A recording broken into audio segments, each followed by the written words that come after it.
Bismillahirrahmanirrahim. Excellency Khalid,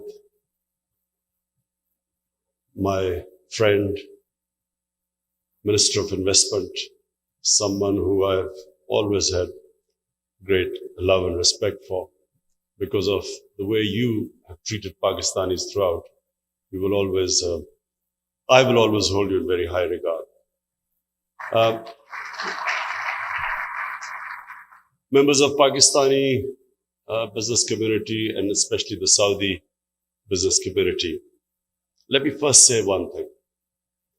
The relationship between Pakistan and Saudi Arabia, it transcends all other relationships because it's a people-to-people relationship.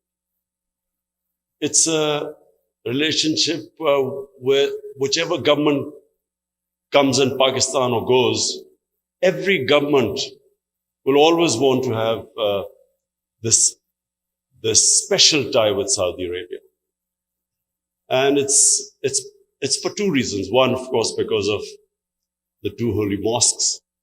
We are tied to Saudi Arabia. But secondly, because Saudi Arabia has stood with Pakistan always in our most difficult moments, which we will never forget.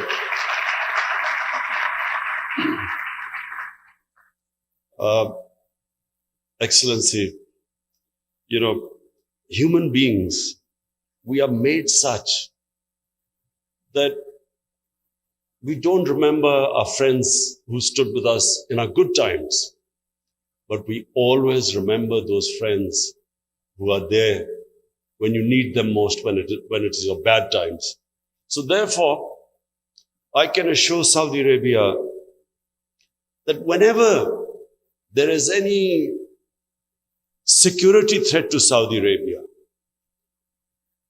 whatever happens to the rest of the world, I don't know, but I can assure you that Pakistan will be standing with you to protect your security.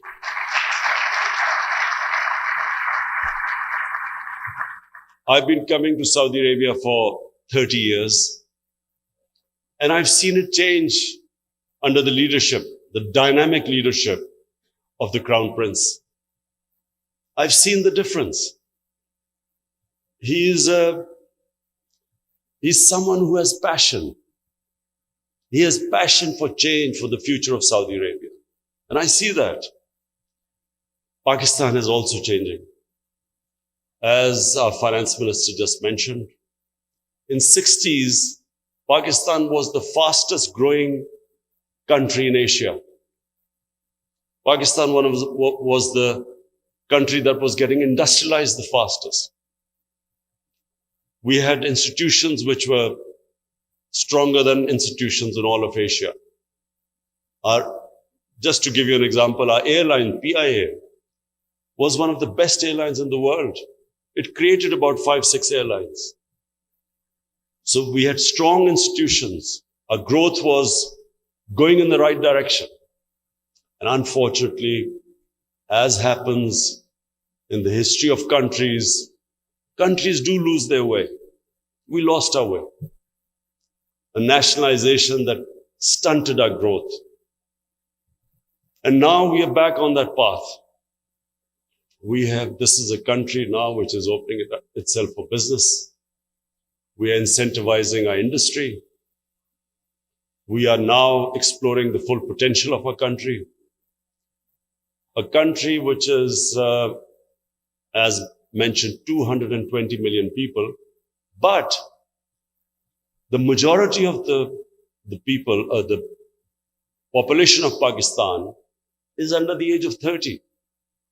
It means it has tremendous potential to grow because the most important factor of growth is a young population.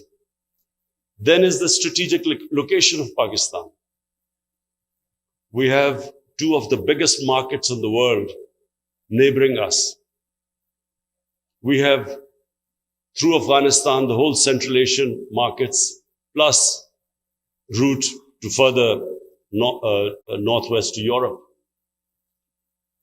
And if We have excellent relationship with China. But if somehow we improve our relationship with India, I know after last night's thrashing by Pakistan team in the cricket match, it's not a very good time to talk about improving relationship with India. But I'm imagining that if somehow we resolve, and there is only one issue between us, and that is the issue of Kashmir. And if like two civilized neighbors, we can resolve this issue. And it's all about human rights and the rights. The right of the people of Kashmir for the self-determination, a right was guaranteed by the United Nations Security Council to the people of Kashmir 72 years ago. So if that right could be given to them, we have no other problems.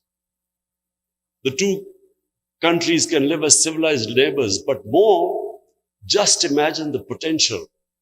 India then through Pakistan has access to Central Asia. And then Pakistan has access to these two huge markets. And this is where I want to impress upon our Saudi business community that circumstances never remain the same. They always change. But as you will know in your business community, the most successful business people are always the ones who have that ability to look ahead and take the risk. The ones who go on the trodden path never really become outstanding in any field, let alone business. So it's that ability, that fearlessness to look ahead. And if you look ahead, Pakistan is in that strategic location where it opens the doors everywhere.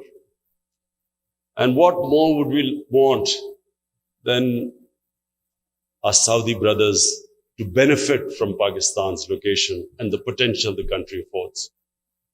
The two projects mentioned, one is the Ravi city, a whole new city we are trying to build. We are just in the process now of the bidding has started. Investors are coming in.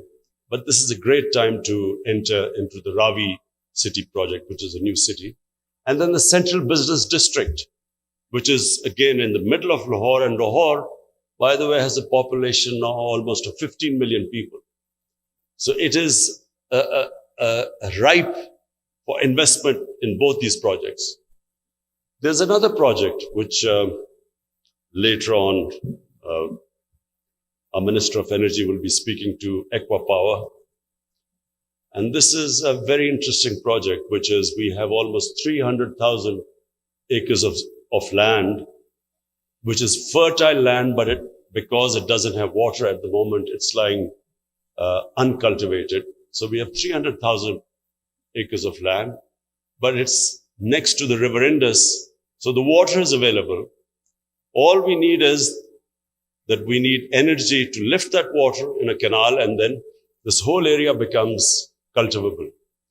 And we know that Saudi Arabia is interested in food security. This land is available. Our minister will be discussing this with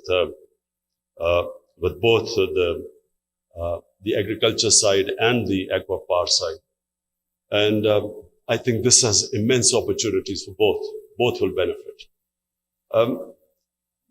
Finally, Khalid, thank you very much. You know, I know in a short notice, you organized this thing. I really want to thank you. And I really want that our relationship goes now to a different level between Saudi Arabia and Pakistan. A level which will benefit both the countries. The advantages which Pakistan has are different to the advantages which Saudi Arabia has. So therefore, if we come together, it will mutually benefit both the countries. Thank you.